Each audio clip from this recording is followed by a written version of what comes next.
Long before we know we're going to die, we're trained to hope for something better afterwards. Now I lay me down to sleep. I pray the Lord my soul to keep. And if I die before I wake, I pray the Lord my soul to take. How many children, at least in my culture, recite that poem every night for years without the slightest understanding what happens to them in the third line, they die, or where their soul might be taken in the last line? I'm Greg Palmer, and on this final part of the trip of a lifetime, we go for glory.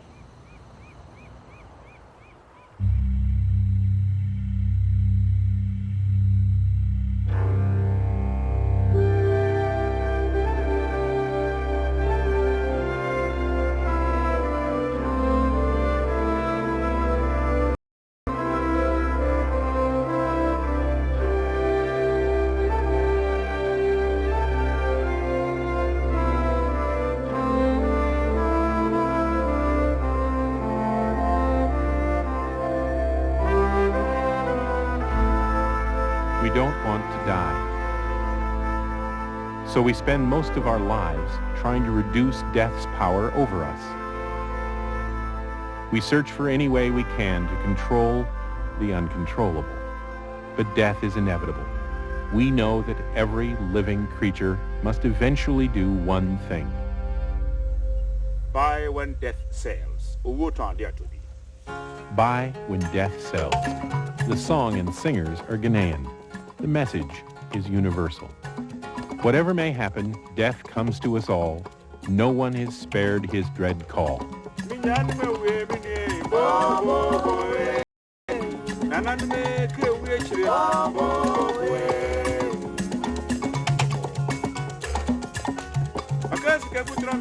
Death is biologically inevitable.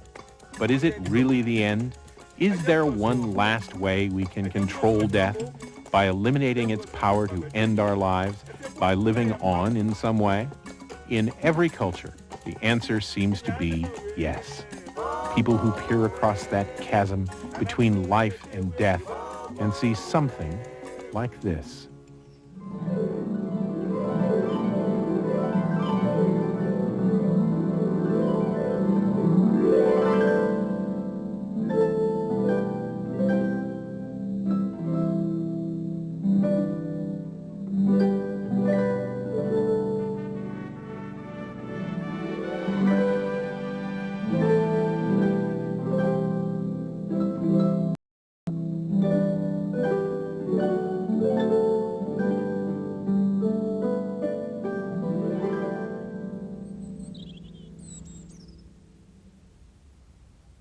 This is Patricio Church, high in the Black Mountains of Wales.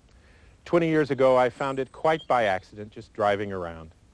There's something about the place that moved me then and continues to affect me.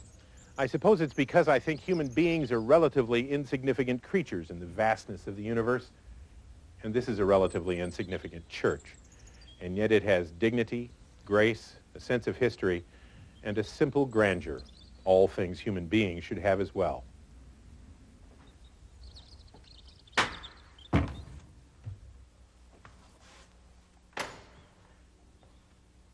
That figure of death has been looking down on the parishioners of Patricio for more than 10 centuries. For the generations of people who've been filling this room for time, faith, the belief that he is not the end of everything, but the beginning of something better, must have been very strong. And I envy them their belief, because surely people who have a heaven in their hearts are less alone, less afraid throughout their lives than those of us for whom that particular leap of faith is impossible. I hope there's a heaven, but so far in my life, I've found that leap too difficult. Belief in an afterlife isn't limited to belief in a place. It's also belief in the people who are there. Long before human beings had a sense of some other place where the dead go, they probably believed in spirits. This exhibit represents a death and a burial that took place in southwestern France about 70,000 years ago. And the reason we know that he was buried stems from the fact that he was his body was forced into a very tightly contracted position. So we think that possibly the thongs around his body were to in some way restrain his spirit from coming back to haunt the living. So our Neanderthal ancestors believed there was a spirit that survived death, a potentially disruptive spirit that needed restraining and appeasing, and sometimes a little hospitality. Beliefs that exist now all over the world. This Zen Buddhist temple in Kyoto used to be at the entrance to a huge graveyard. So a belief arose that the temple's bell is the only thing on earth that can be heard in the spirit world. Each August, directed by priest Sakaida Kushu, Kyotoites line up to ring the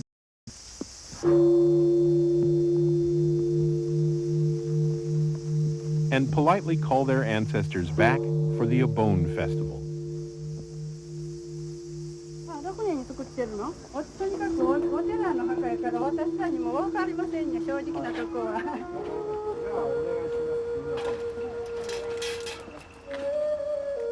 Japan's Obon festival is an ancient manifestation of the belief in some kind of continuing presence after death.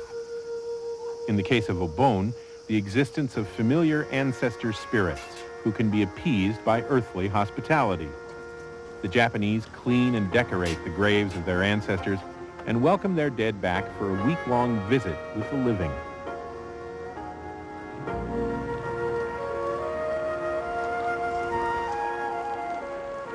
But just a visit.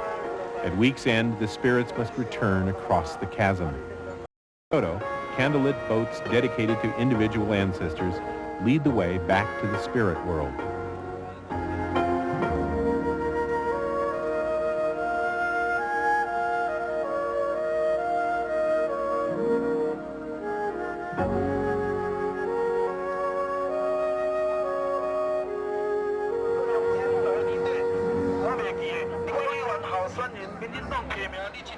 The dead are also special guests here at Taiwan's famous Ghost Festival. But the Chinese celebration isn't so much for beloved ancestors as unhappy ghosts, those disgruntled spirits who remind the living of the dangers of a sinful life and bad death. This temple in Keelung features life-size animated ghost figures who certainly look unhappy.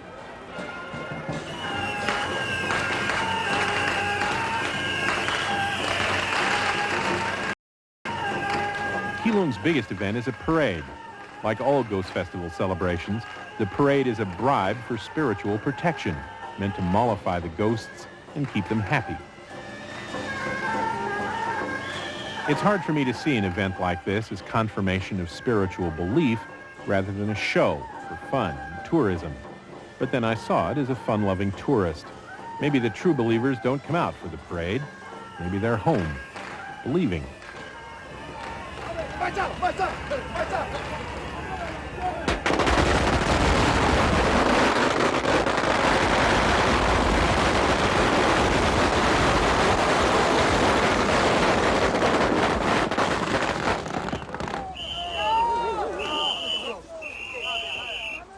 Unlike the gentle Japanese farewell at the end of Obon, the Ghost Festival ends with fires and explosions.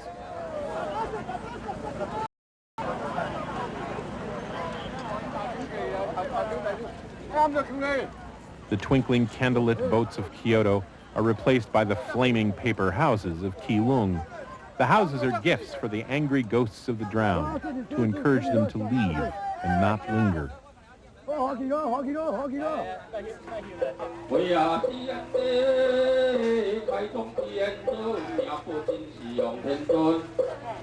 If true spiritual belief seems hidden in the Ghost Festival, it becomes obvious in other Chinese rituals, like this funeral. Mr. Wenxin Wei was a 46-year-old factory manager who drowned. Therefore, he has become an angry ghost. So his family must help his spirit reach the Western Happy Land by performing dozens of rituals over the course of a year. Soon after his death, they hold a funeral, including a symbolic pool that's meant to call forth the spirit of the drowned man. Mr. Way's daughters and other relatives circle the whirlpool, calling his name. Finally, his sister goes into a trance.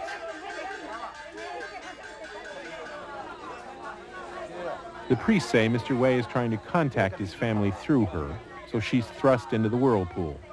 They all listen carefully, but Mr. Way isn't ready to speak yet.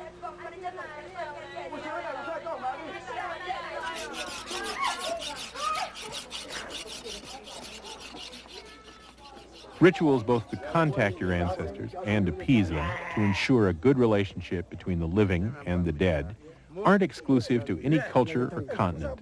In Ghana, West Africa, important funerals traditionally end with a sacrifice. In this case, the sacrifice of a goat. The goat's blood is spilled into the ground as a gift for the dead.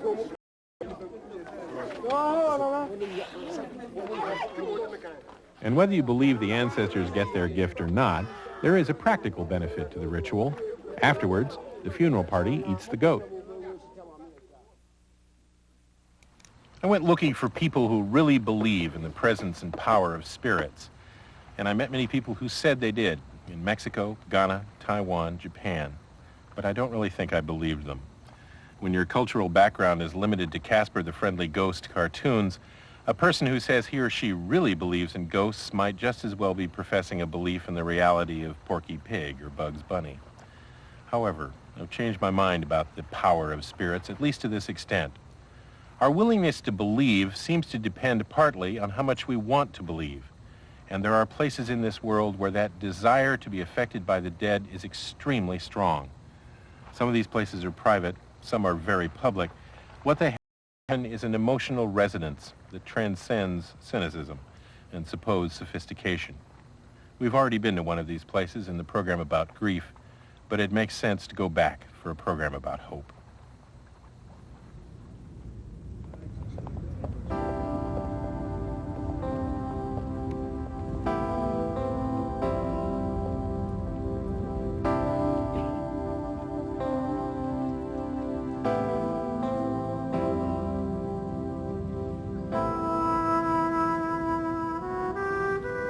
This is more than just a war memorial. The Vietnam Wall in Washington, D.C. is the last mail stop for the American dead of that war.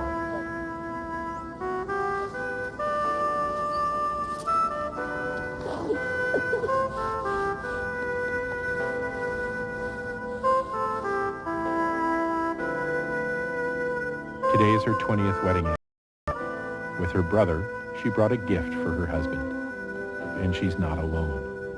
Since the wall was dedicated in 1982, many people have left things here, messages and gifts for the dead, for their spirits.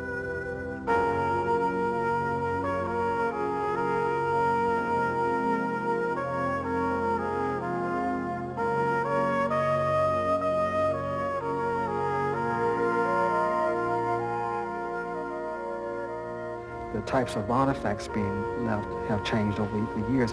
We're starting to notice that there are more intimate, personal artifacts being left, such as fishing poles, golf clubs, fishing lures, things like that. In a Maryland warehouse, America saves all those communications left at the Vietnam Wall. Curator Dury Selton has collected more than 15,000 objects now. Clothing, food, letters to be read, letters that will never be opened.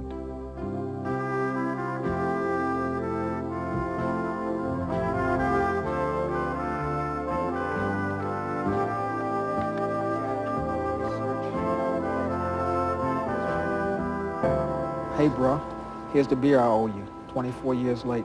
You were right. I did make it back to the world. Great seeing you again. Sorry not to be with you, but I'll be along soon. Thanks, Sarge. The Vietnam collection sings of hope. Surely someone who leaves a can of beer for a name on a wall must hope that somewhere, somehow, that beer will be enjoyed. There may be spirits and a heaven. There's no doubt we all want to believe life after death is possible. And some of us think we have seen the proof in our dreams and visions.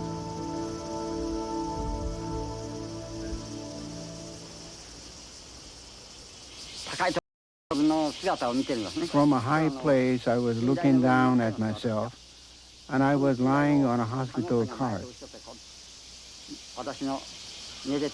I was pulled towards my own body, and I could see a white, round light in front of me.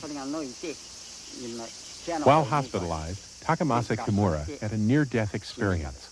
And like millions of people all over the world, that experience changed and illuminated his life. I used to think there was no afterlife, but now that I have seen these experiences, I can't say there is no other world. Mr. Kimura was a hard-driving businessman. Now he is a Zen practitioner who spends hours each day meditating, preparing for that other world. For many people, this man is living proof of eternal existence.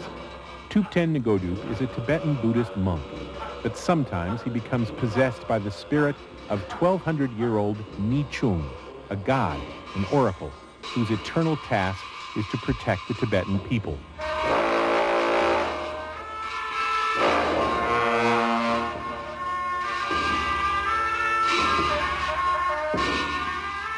When possessed, Ngodup puts on Ni Chung's robes and assumes the job of advisor to His Holiness the Dalai Lama. Ni Chung's ancient duties are considerably more than just ceremonial.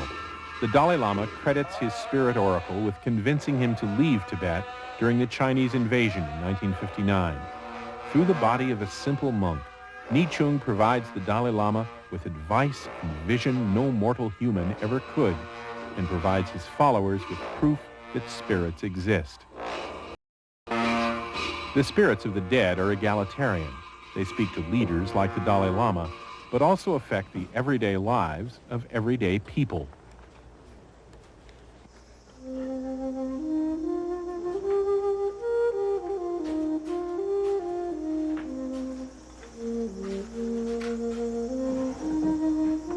Each night in her home in Kyoto, Akira Onishi prepares food for her ancestors and calls them to the table.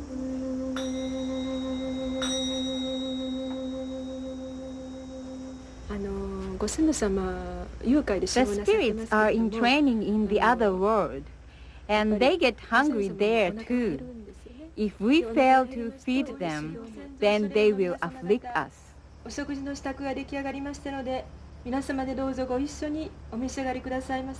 Ms. Onishi was afflicted herself and had to deal directly with the spirit involved.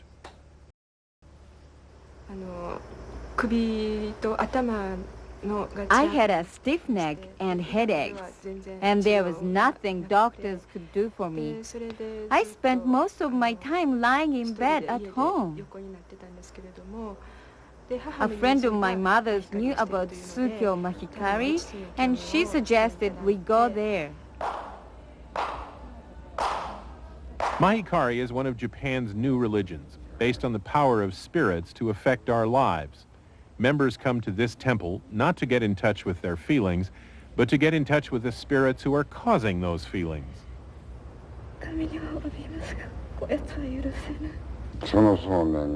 This housewife believes she is the reincarnation of a Christian missionary who betrayed his fellow missionaries 400 years ago. In revenge, the spirit of one of the betrayed has been tormenting the housewife's spirit. By calling out the mad man, reasoning with him, her chronic arthritis disappeared. The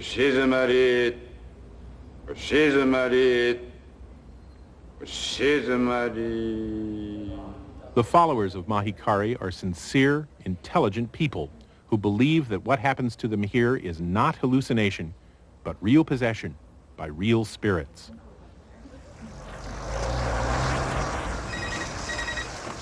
Hello, Valise Taxis. Proof of spiritual existence is not always welcome, but that doesn't mean you can't relax and enjoy it sometimes. In Belfast, the village taxi company has a little problem, a refreshing problem actually, given some of the other problems in Northern Ireland. The company office is haunted by a spirit who likes to hit cab drivers on the head. When did this ghost first appear? 3 months ago, wasn't it? Would be, yeah. The first time this happened, did you guys say something spooky in this building? No, at that time I thought, A couple of days later, he goes out to open the window, opens the window, was looking out. The window came in around him, hit him in the head, marked his head there. So show me what happened. Show me what happened. I come in through the door. You come through the door, yeah. Looking and I got to here, you know, to look out to see what it was. You're stumping along on one bad leg. Yeah. Yeah. Well, I wasn't. I had a rubber bit, I could walk on it, okay, You're the you know. And walking cast. I got to here to look out, and it fell out and hit me in the head, and I went back. Huh. One of these types. Was it windy? Fell back like that. I was nailed in. And then the beauty board fell off too. This thing came down off the wall, The clock. and the clock fell off. There's something going on here, you know. You a believer? Don't know what to think, mate. Yeah. There's something there, like, you know. Something hit you in the head. Oh, aye. Yeah. Besides the window. Somebody shook the cups, you know. It's hard to say whether the spirit haunting village taxis is a disgruntled cabbie or client. It's also hard to say whether the cabbies really want their ghost to leave or not. But I stopped here to tell you today that you got a choice. Yes. You have a decision to make. Yes. Aren't you glad that God prepared a place for the righteous? Pastor James Miller offers his congregation eternal life, a universal human hope. But also universal is the idea that we can control the quality of our eternity, securing endless bliss through the choices we make in this life. Death is unimportant if you can control your fate. But there's a downside, a hell of a downside.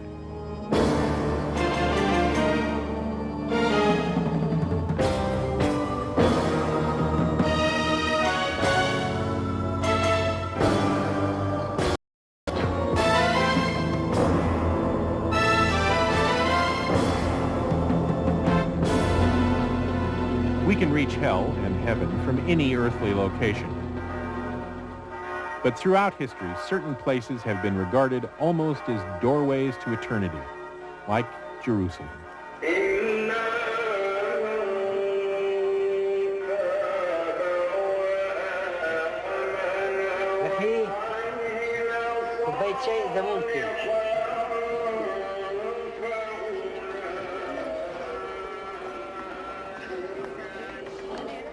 Here, three of the world's great religions have crossed paths and sometimes swords for centuries.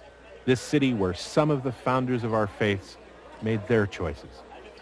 For followers of Islam, Muhammad rose through the seven heavens from Jerusalem. For Jews, it is the site of the Temple of Solomon. And for Christians celebrating Easter week, Jerusalem is where Christ died and was resurrected. The tourist pilgrims walk these narrow old city streets looking for historic sites and religious memorials, but many of them are looking for something else besides, an affirmation of their faith and hope in the places they believe faith and hope began.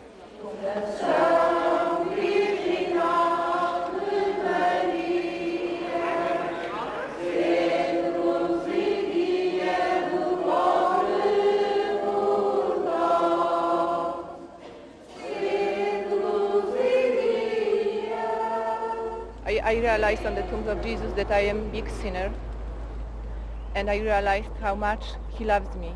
And the fact this resurrection gives us great hope, gives us great hope, and it gives us a chance to rejoice in the midst of the sorrows that we have.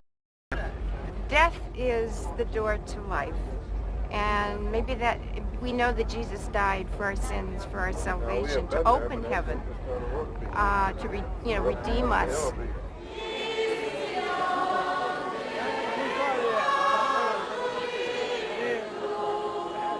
Glory be to the Father, and to the Son, and to the Holy Spirit. On Good Friday, the pilgrims follow the steps of their Savior on the way to death and resurrection at what is now the Church of the Holy Sepulchre.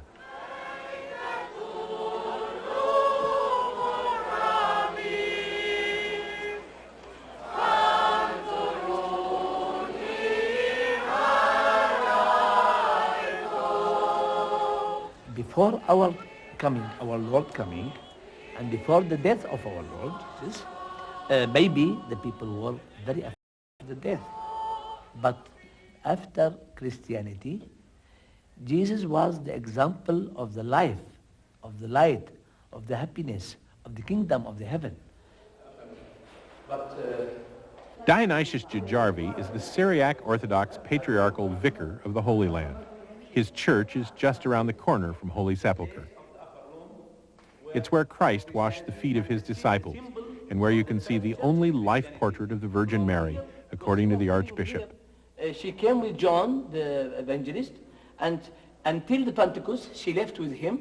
For that, she was here, and Evangelist Luke joined the disciples here.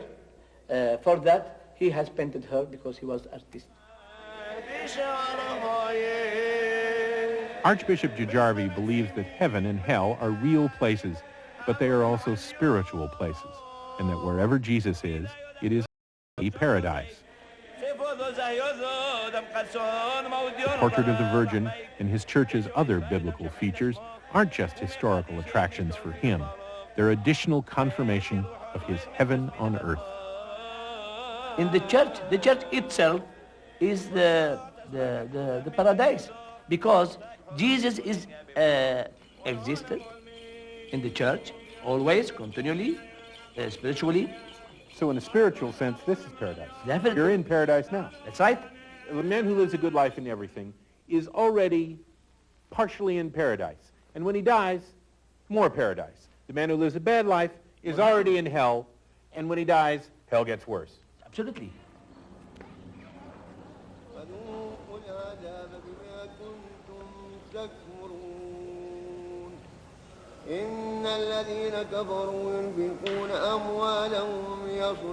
Jerusalem's spectacular monument is the Dome of the Rock, from which Muhammad ascended, and the Al-Aqsa Mosque beside it, two of the most holy places in the Islamic world, places to contemplate and prepare for the Day of Judgment, when you must answer for the choices you've made in life.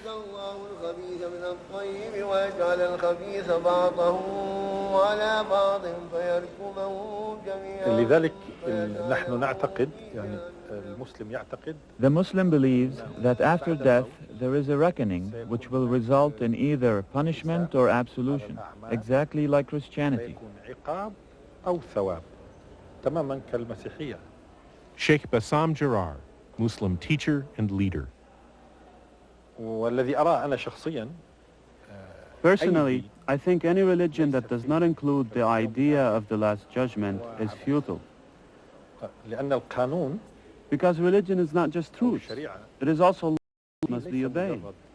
And it follows that without punishment or reward, religious law becomes unenforceable, exactly like international law today. And if religion does not include this idea of the Last Judgment, then people would look on it merely as philosophy. For Sheikh Jarar, all life is a journey between fear and hope, no more so than when life ends. Fear ends for those in heaven, and hope remains. Reward in Islam is doubled, while punishment is according to the misdeeds. We flew directly to Israel from Northern Ireland, two of the most nervous places on earth. I was frisked 9 times that day, 9 times more than I've been frisked previously. Eventually I got to Jerusalem, one of the world's cities of hope. And how I got there made me realize it's also a city of fear. We rented a car from a Jewish company, so we couldn't park it safely in front of our Arab hotel, a hotel Israeli Jews won't enter because they believe it's built on top of Jewish graves. I spent a day in a small West Bank village where an elderly Palestinian grandmother told me she didn't want to die in her bed at home surrounded by her grandchildren. She wanted to die as a martyr, killing her oppressors. And yet some Israeli Jews wondered why we went to the West Bank at all. What does that have to do with death, they asked. Here's what. Sheikh Bassam Jarar is right. Life is a journey between fear and hope. If you're like Archbishop Dionysius Benin Djijarvi, and your life is filled with hope, then this can indeed be a heaven on earth. But if your life is filled with fear, then this is hell. Liars and unbelievers, they're going to end up on a front in hell. They come a long way every Sunday to hear Pastor James Miller of the First Baptist Church of Warrenton, Florida, especially when he's talking about heaven and hell. Pastor Miller thinks his sole task as a preacher is to convince his flock of the glory of heaven, the horror of hell, and that they have control over where they will go. And hell is not going to be made up of strangers. Y'all hear what I'm saying? If you happen to go down there, you'll see folks that you recognize. At times, it's harder to convince people that there is a hell. It's more easy to convince them that there is a heaven, because the reality of it is that people tend to have more insight on the good side rather than the bad side. If you die with sin on your heart, you're going to hell. And if you die a righteous person, you're going to reign with Christ. Is it anybody here that really want to go to hell? Look at your neighbor. Pastor Miller looks forward to death because he knows he'll meet Jesus, and he lives for that day. Ain't the Lord all right? Tell your neighbor I'm on my way. So you're sure you're going to heaven? I'm positive. I'm as positive as I am that I'm talking to you. James Miller is positive he's going to his reward because of faith. Some Hindus are positive because of place. This place. The quality of your reincarnation in the Hindu religion is based on the choices you make in this life. But there is an ultimate reward, liberation from reincarnation, by learning the truth beyond human understanding.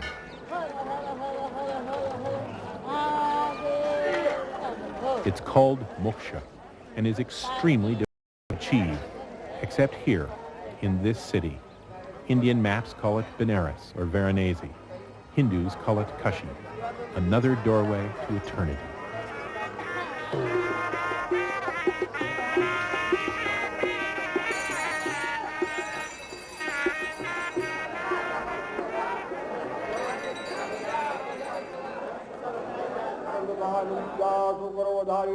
Kashi is famous and sacred because of just one resident. According to the Hindu religious chronicles, this is the chosen home of the powerful god Shiva, the creator and destroyer. Every living thing that comes to Kashi to die is under Shiva's protection. Every faith, every species of creature. This is a hospice, one of hundreds in Kashi. It has no doctors, no medicine. In this city, hospices are those whose hope lies not in recovery, but in liberation.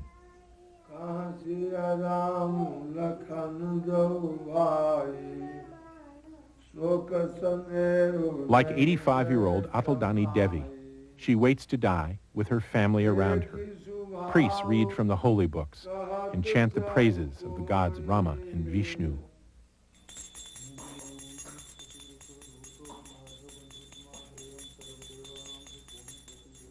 Ataldani Devi is encouraged to pray. Her family performs rituals to give her peace of mind so she might accept death without fear. Her only medicine is water from the Ganges, the sacred river that washes away all sins.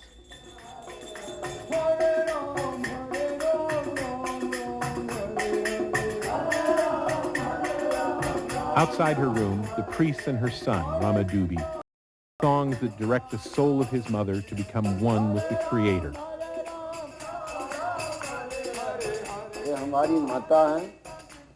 I am not at all worried about her death. In fact, I am happy, and I will perform the proper rites for her after she dies. All beings that are born one day have to die. My mother's time has come, and her dying is not going to cause me any pain. I have come here because I believe that by dying here, my mother will immediately go to heaven.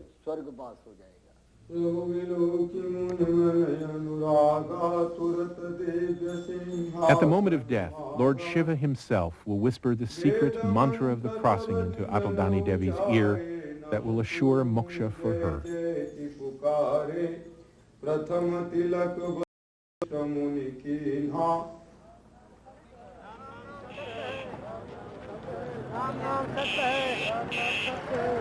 Ramadubi will carry his mother's body through the streets, down to the Ganges, to the cremation fires.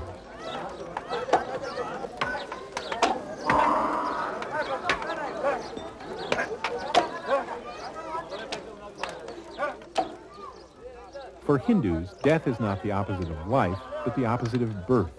So in reincarnation, you go from birth to birth. But because of her pilgrimage to Kashi and her faith in Shiva, Ataldani Devi is free at last, forever.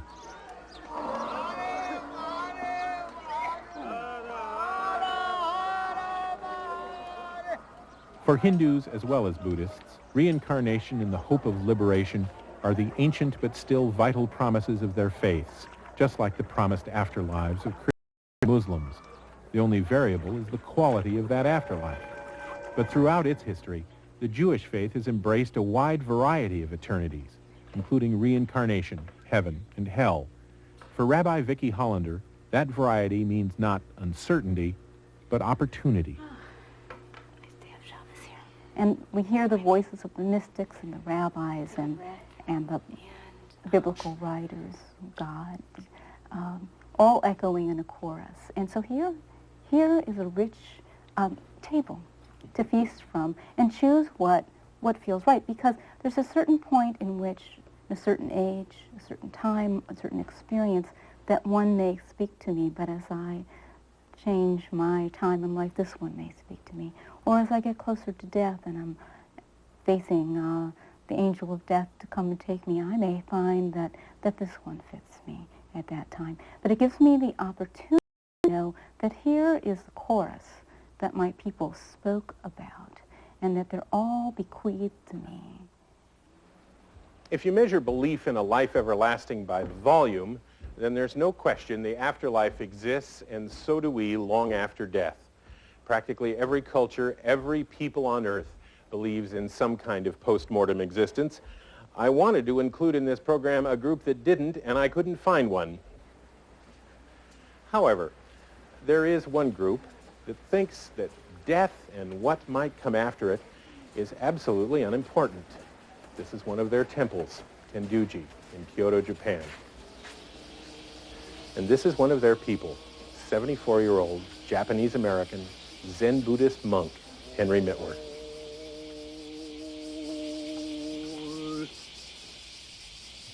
Mitwer is at an age when most people ponder their mortality in earnest. Not him.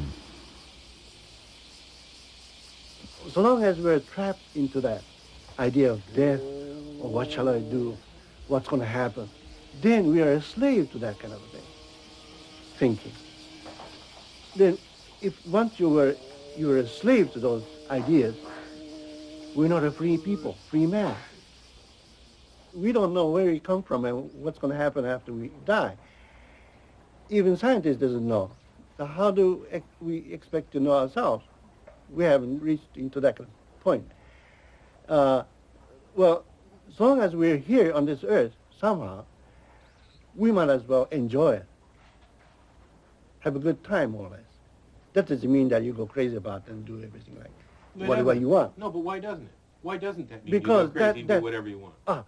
That doesn't bring you to a complete enjoyment of it. Henry Mitwer finds his complete enjoyment concentrating on what's happening right now, like the simple precision of the Zen tea ceremony.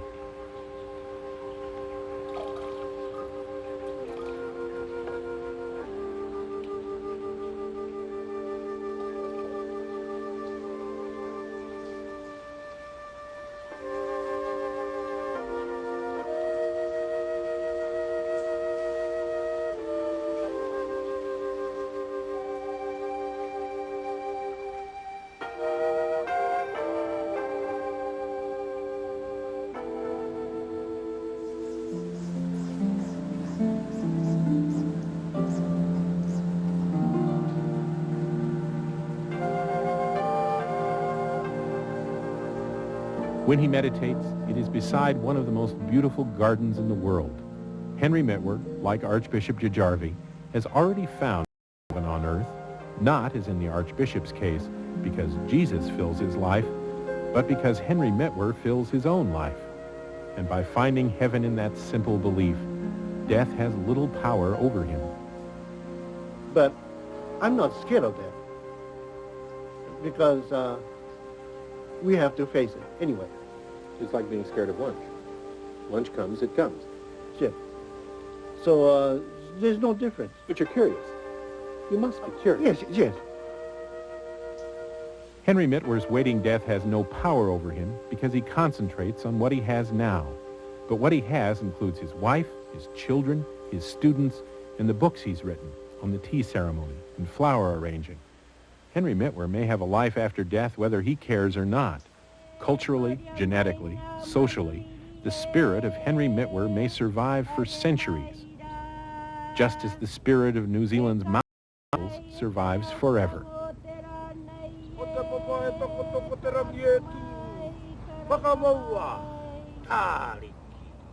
For the Maori, death is the end of your life, but only your active participation in that life.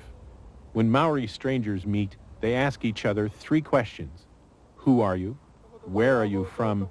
And just as important, who are you from?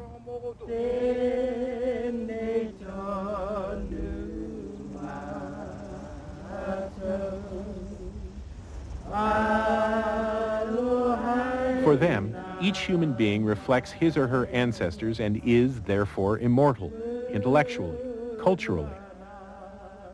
And evidence of that social immortality is everywhere, especially in the villages.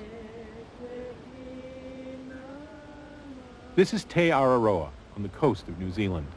Maori of the Ngāti Porou lived here for centuries, and they've died here, in the hills and mountains around the town in intense intertribal warfare, at sea, and in their beds. In the town cemetery here are the bodies of young Maori men who died in Flanders Fields in 1916, in North Africa in 1941, in Vietnam in 1968.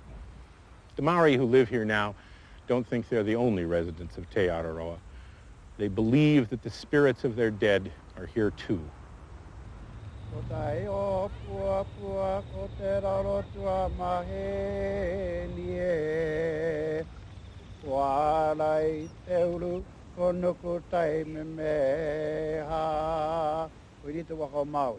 Koroduz, a Ngāti Porou elder, has felt surrounded by ancient and recent ancestors all his life. And at least architecturally, he has been.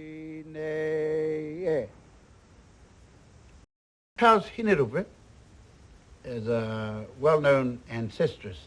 She's not only ancestress in this side, but also in the Tiki-Tiki side.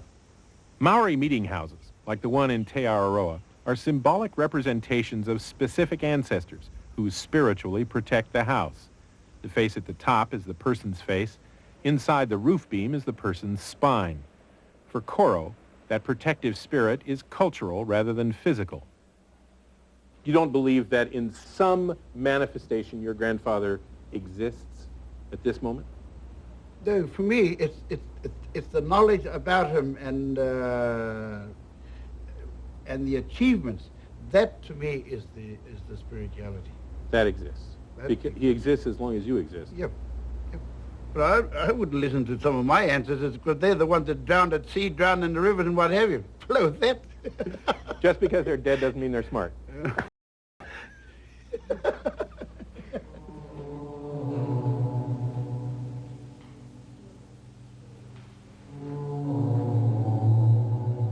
Yad Vashem on Remembrance Hill in Jerusalem, the memorial created by the nation of Israel to honor those who died in the Holocaust.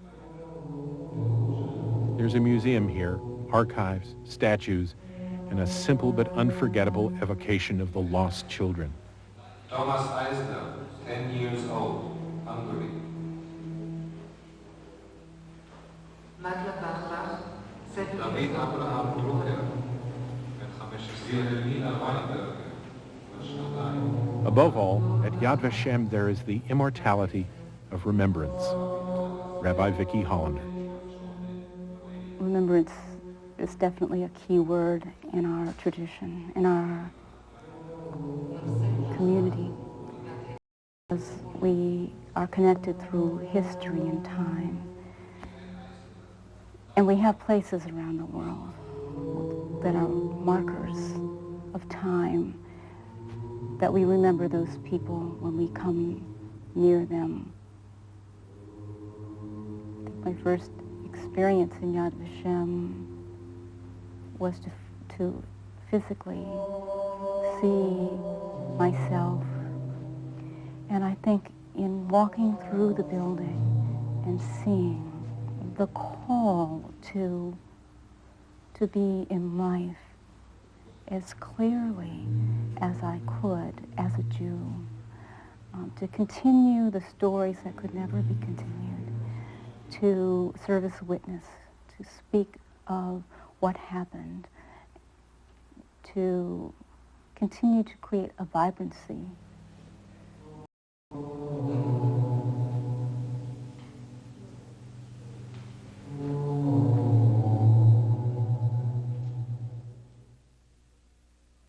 It's $43, you know. Harry says, like, he's got his mate in here called Valentine, you know. Yeah, well, I'll talk about it. There was 100,000 British troops in Malaya. People are forgetting Dunkirk when... The call to remember can take place anywhere. In this Sydney, Australia retired servicemen's club, it's not the decor that brings all these people here. The attraction of this place is simply, powerfully, remembrance. You can't fight a war and win it and not be brothers. No, you've got to be brothers. But I think the Australians have proved to the world, not that they're the best soldiers in the world, that's immaterial. That they are brothers to each other.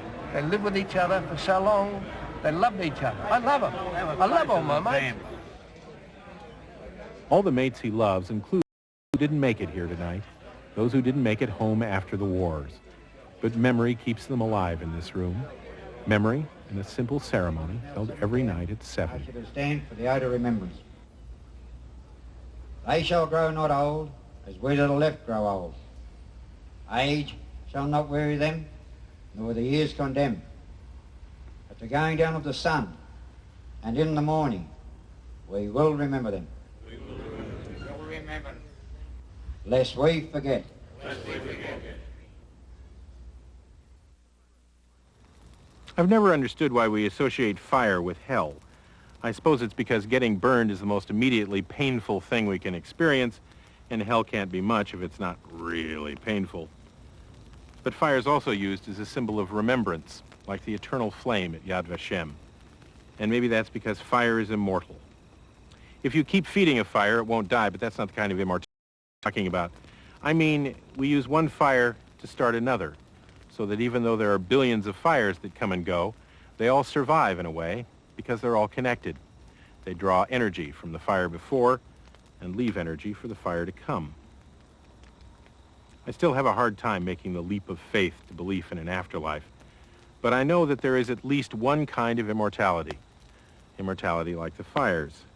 We draw from the past and leave for the future energy in the form of intellect and culture.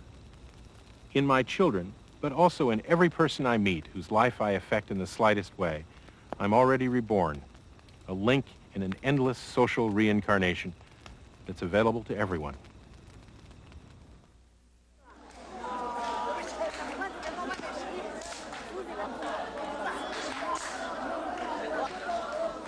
For these Tibetan Buddhist monks, life has no beginning and no end. They achieve Buddhahood in nirvana.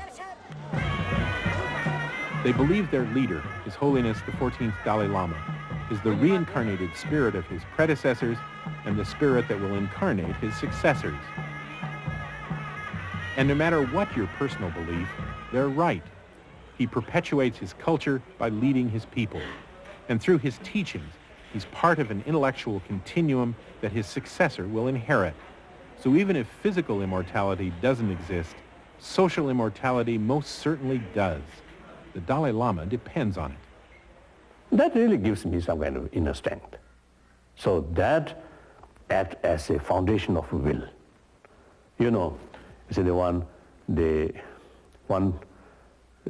important Buddhist, the literatures, one verses that say like this, as long as space remains there, as long as sentient beings there, I will remain and to serve, to help others. That sentence really gives me some kind of the inner strength and determination.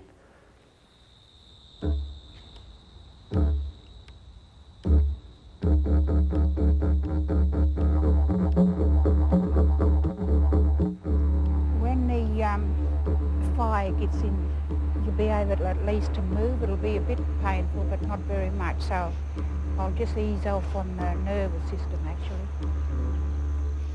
Australian Aborigine Lorraine Muffy Williams is a fire healer, using the heat, her hands, and especially her spirit to ease the pains of others, in this case, a neighbor with a bad back. Aborigines believe they are the current manifestations of spirits that were created in the dream time, that moment 40,000 years ago when the world began. Everybody is given a spirit, and that one spirit reincarnates, and we call that one spirit an everlasting spirit, everlasting life. I can reincarnate in my great-great-granddaughter, 7th generation. Unlike Hindu or Buddhist reincarnation, Aborigines always come back 7 generations later as human beings and always within their own family line. So you have ancestors who were, in fact, you. It's not surprising, then, that respect for ancestors and remembrance of their lives and culture is so important to Aborigine people, even to the extent of parents choosing a family historian from birth. Among those children would be one special one that would take on the entire lineage, the whole teachings, and that child would, the minute it was born, it was sort of a special child taken aside and taught everything about their lineage and about the whole tribe, the mysteries of the universe, the mysteries of the earth, the mysteries of humanity, everything.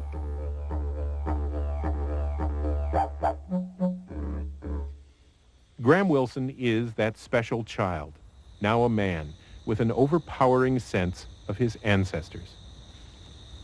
In some books I've read that people have died on operating tables and have seen this long tunnel, and at the end of this tunnel is this white light. In our way, if you're ready to die, you would see your relatives sitting outside, past relatives that have passed away, standing outside, waiting for you, and you're not scared. Graham also has a sense of his ancestors' legacy to him. He feels an obligation to respect and perpetuate their culture by playing the didgeridoo and dancing the stories that go back to the dream time.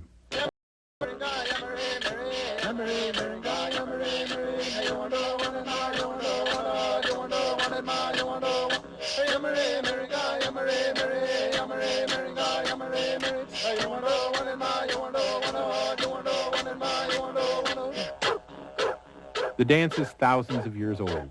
The dancer may be as well, moving in the footsteps of the person he was 7 generations ago, and 7 generations before that, and 7 before that. If I find that spiritual linkage a wonderful concept, but a difficult reality, I also know that socially, genetically, Graham is his parents' child and his children's father. And by learning and performing the arts of his ancestors, dancing the dance, playing the didgeridoo, he keeps their spirits alive.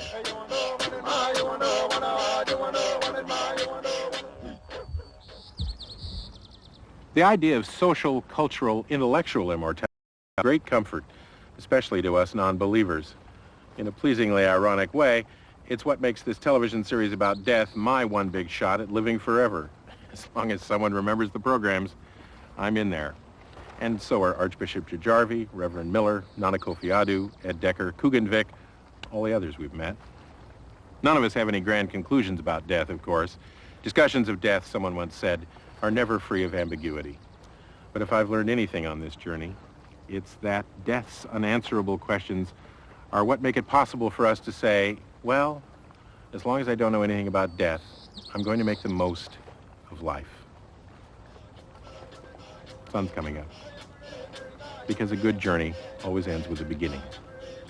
Goodbye. Good life.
Funding for this program was provided by the Corporation for Public Broadcasting and by annual financial support from viewers like you.